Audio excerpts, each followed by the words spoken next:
নমস্কাৰ এই মুহূৰ্তত আহি পৰিছে ৰাজ্যখনৰ বাবে খন্দিয়াৰ কেইবাটাও গুৰুত্বপূৰ্ণ খবৰ। আজি 3 ছেপ্টেম্বৰ। অসমৰ লগতে ভাৰতৰ বিভিন্ন প্ৰান্তৰ পৰা এনে ধৰণৰ খবৰসমূহ নিতৌ চাবৰ কাৰণে চেনেলটো সাবস্ক্ৰাইব কৰি ভিডিঅ'টোত এটা লাইক কৰি দিব। এই মুহূৰ্তত জনাই আছো এটা গুৰুত্বপূৰ্ণ খবৰ। কাক লৈ আহি গৈছে অত্যন্ত ডাঙৰ খবৰ। 10 বছৰলৈ বৃদ্ধি নাগৰিকত্বৰ আবেদনৰ সময়সীমা। এই মুহূৰ্তত এটা অত্যন্ত জৰুৰী খবৰ। কাক লৈ কেন্দ্ৰীয় চৰকাৰৰ তৰফৰ পৰা ডাঙৰ সিদ্ধান্ত গ্ৰহণ কৰা হৈছে। কাৰ অধীনত আবেদনৰ সময়সীমা 10 বছৰলৈ বৃদ্ধি কৰা হৈছে। 2024 31 ডিচেম্বৰ পৰ্যন্ত অহা সকলে কৰিব পাৰিব আবেদন। নাগৰিকত্ব সংশোধনী আইনৰ সংশোধনী প্ৰকাশ কৰিছে কেন্দ্ৰই। পূৰ্বে নাগৰিকত্বৰ আবেদনৰ সময়সীমা আছিল 2014 31 ডিচেম্বৰ। মুছলমানক বাদ দি 6টা ধৰ্মৰ লোকে কৰিব পাৰিব আবেদন। হিন্দু, খ্ৰীষ্টান, পাৰ্চী, জৈন, শিখ আৰু বৌদ্ধ ধৰ্মীয় লোকসকলে কৰিব পাৰিব আবেদন। বাংলাদেশ, আফগানিস্তান, পাকিস্তানৰ পৰা অহা এইসকলক দিয়া হ'ব নাগৰিকত্ব। তাক লৈ কেন্দ্ৰীয় চৰকাৰৰ তৰফৰ পৰা ডাঙৰ সিদ্ধান্ত গ্ৰহণ কৰা হৈছে। আন এটা খবৰ হৈছে 53 বছৰৰ বিদেশীৰ বোজা জাপি দি অসমক নিষেধ কৰিব বিচাৰিছে কেন্দ্ৰই। নিৰ্বাচনৰ পূৰ্বে 2014 চনলৈকে চিল মোহৰ মাৰি দিয়া বুলি ডিগিৰ শিৰ ফুলাই কৈছিল হিমন্ত বিশ্ব শৰ্মাই। প্ৰব্ৰজন আৰু বিদেশী আইন সংশোধনক লৈ খৰব হৈ পৰিছে আজি অজাপৰ সভাপতি লুৰিণজ্যোতি গগৈ। আন এটা খবৰ হৈছে কা আইনখন অসমীয়া জাতিৰ বাবে মাৰাত্মক। কাৰ জৰিয়তে অনাদি অনন্ত কাললৈ বাংলাদেশী আহিবলৈ বাট মুকলি কৰি দিয়া হৈছে। আমাৰ স্থিতি স্পষ্ট। কাৰ বিৰুদ্ধে আমাৰ আন্দোলন অব্যাহত থাকিব। প্ৰব্ৰজন আৰু বিদেশী আইন সংশোধনক লৈ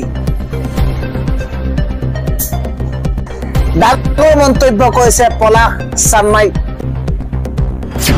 পৰৱৰ্তী খবৰটো হৈছে আহি আছে চুকুৰালী 2.0। বিজেপিক পৰাস্ত কৰিবলৈ মই সাজু, এই হুংকাৰ দিছে চুকুৰালীয়ে। পুনৰবাৰ নিৰ্বাচনত নামিছে চুকুৰালী।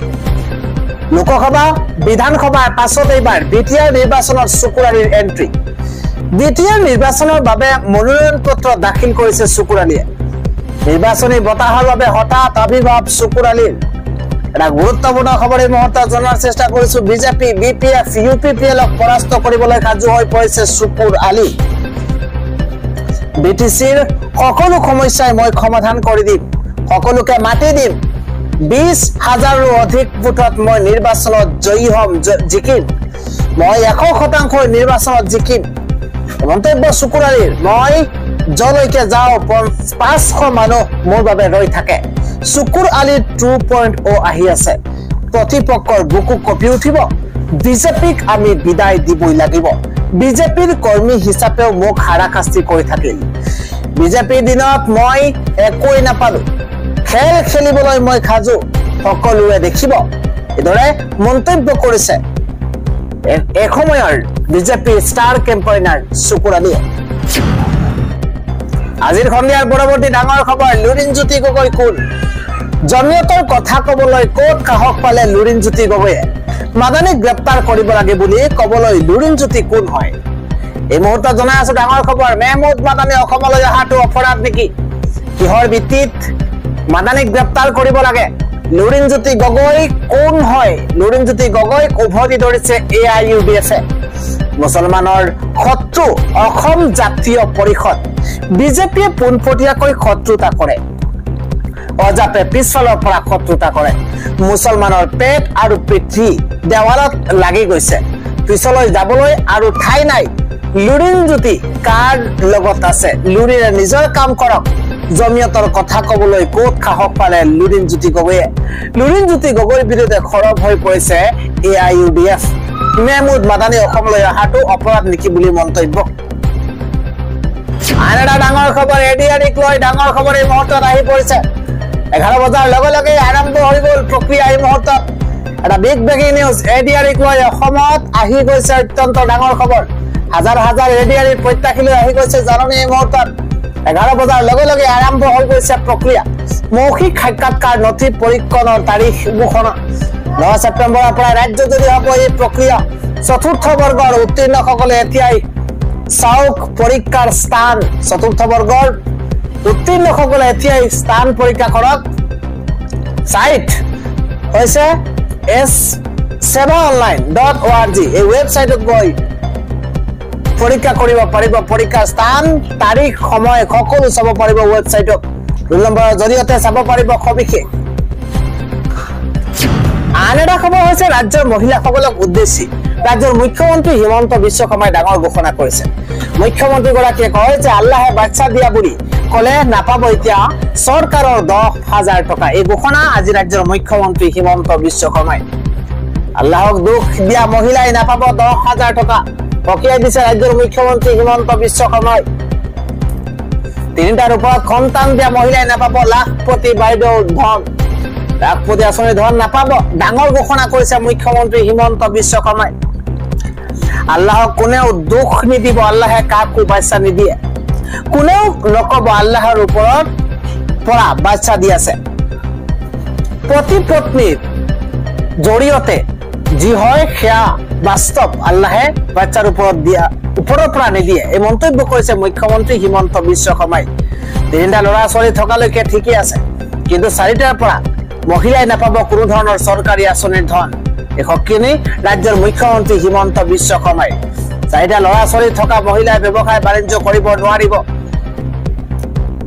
মুখ্যমন্ত্ৰীৰ তৰফৰ পৰা এই ডাঙৰ মন্তব্য কৰা হৈছে আন এটা খবৰ হৈছে মাদানীৰ খবৰ ৰাখিম নে ল'ৰা ছোৱালীৰ খবৰ ৰাখিম মাদানীক পিছা কৰি থকাটো আমাৰ কাম নেকি ক'ত মাদানী আহিব ক'ত মাদানী যাব ফালতু মানুহৰ খবৰ লোৱাটো মোৰ কাম নহয় বুলি মন্তব্য কৰিছে এক প্ৰকাৰৰ তুচ্ছ তাচ্ছিল্য কৰিছে ৰাজ্যৰ মুখ্যমন্ত্ৰী হিমন্ত বিশ্ব শৰ্মাই মাদানীৰ খবৰ ৰাখিম নে ল'ৰা ছোৱালীৰ খবৰ ৰাখিম উচতনিমূলক মন্তব্য কৰিছে কৰিলে জেলত ভৰাই থম মাদানী ক'ত গৈছে কি কৰিছে মই খবৰ ৰাখিম নেকি মাদানীক লৈ পুনৰ খৰব হৈ পৰিছে ৰাজ্যৰ মুখ্যমন্ত্ৰী হিমন্ত বিশ্ব শৰ্মা পৰৱৰ্তী খবৰ অসমত কোনো কাৰণতে মিয়াক থাকিবলৈ দিয়া নহব মাদানীক সক্ৰিয় নিদি অসমীয়া যুৱ মঞ্চৰ হুংকাৰ বদৌদিন আজমলক শূন্য কৰি পেলালে তথাপিও লাজ নাই জমিয়ত উলেমাই হিন্দৰ মুৰব্বী খিয়াল আখ্যা মাহমুদ মাদানীৰ বিৰুদ্ধে খৰব হৈ পৰিছে অসমীয়া যুৱ মঞ্চ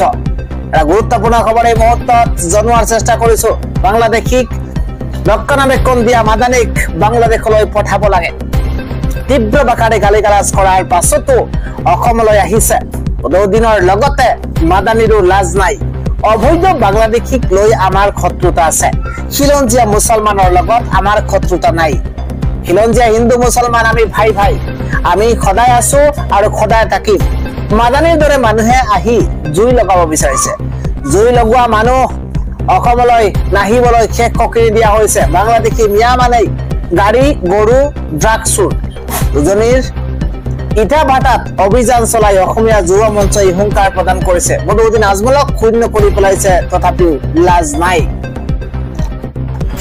আন এটা খবৰ হৈছে ৰকিবুল হুছেইনৰ সন্মুখত থিয় দিলেই কফি থাকে হিমন্ত বিশ্ব শৰ্মা চামগুৰিত উচ্ছেদ চলাবলৈ দম নাই মুখ্যমন্ত্ৰী মন্তব্য কোনে কৈছে আমি প্ৰতিটো তথ্য জনোৱাৰ চেষ্টা কৰিছো ৰকিবুল হুছেইনলৈ ভয় কৰে হিমন্ত বিশ্ব শৰ্মাই ভয়ৰ বাবে চামগুৰিত উচ্ছেদ চলোৱা নাই মুখ্যমন্ত্ৰীয়ে ৰকিবুল হুছেইনৰ সন্মুখত থিয় দিলেই কফি থাকে হিমন্ত বিশ্ব শৰ্মা চামগুৰিত উচ্ছেদ চলাবলৈ ভয় কৰে হিমন্ত বিশ্ব শৰ্মাই চামগুৰি ৰাইজক কেৰাহীকৈ চোৱাৰো সাহস নাই হিমন্ত বিশ্ব শৰ্মাৰ চামগুৰিত উচ্ছেদ চলাবলৈ দম নাইকিয়া হিমন্ত বিশ্ব শৰ্মাই চিএমক প্ৰত্যাহ্বান জনাই কংগ্ৰেছৰ মুখপাত্ৰ ৰাতুল কলিতাই এই ডাঙৰ মন্তব্য কৰিছে ৰকিবুল হুছেইনলৈ ভয় কৰে হিমন্ত বিশ্ব শৰ্মাই বুলি মন্তব্য কৰিছে কংগ্ৰেছৰ মুখপাত্ৰ ৰাতুল কলিতাই পৰৱৰ্তী খবৰ বিজেপিয়ে মুছলমানক সিধাকৈ বঙালীক পিছফালৰ পৰা কাণত ধৰি ঘূৰাইছে হিন্দু বঙালীৰ বিস্ফোৰণ কুটিল চক্ৰান্তকাৰী মুখ্যমন্ত্ৰী হিমন্ত বিশ্ব শৰ্মা আপোনাৰ মুখত এটা পেটত এটা হিন্দু বঙালীক লৈ নাটক কৰা বন্ধ কৰক হিন্দু বঙালীৰ সমস্যা আপোনালোকে সমাধান নকৰিলে বিজেপি চৰকাৰে বঙালীক ভোট বেংক হিচাপে ব্যৱহাৰ কৰিছে মুছলমানক সিধাকৈ কাণত ধৰি ঘূৰাই আছে হিন্দু বঙালীক পিছফালৰ পৰা নেদেখাকৈ কাণত ধৰি ঘূৰাই আছে যদি হিন্দুত্ববাদী দল প্ৰমাণ কৰক বিজেপিয়ে 26-ৰ পূৰ্বে বঙালীৰ সমস্যা সমাধান কৰক সমস্যা সমাধান নকৰিলে 26-ত প্ৰত্যুত্তৰ দিয়াৰ সংকাৰ সদৌ অসম বঙালী যুৱ ছাত্ৰ ফেডাৰেচনে হিন্দু বঙালী ডি ভোটাৰৰ সমস্যা সমাধানৰ দাবীত তীব্ৰ প্ৰতিবাদ সাব্যস্ত কৰা হৈছে তেওঁলোকে কৈছে যে কুটিল চক্ৰান্তকাৰী হৈছে মুখ্যমন্ত্ৰী হিমন্ত বিশ্ব শৰ্মা